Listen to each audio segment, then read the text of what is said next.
अस्सलाम वालेकुम अज़ीज़ दोस्तों।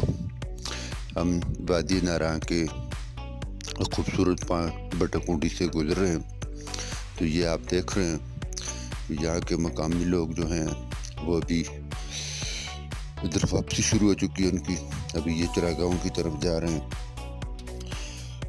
तो फिर आप देख रहे हैं कि ये अभी बटकुंडी की तरफ और उसके गुर्दनवा में अभी बर्फ़ भी है और बड़े बड़े ग्लेशियर हैं जिनको काट कर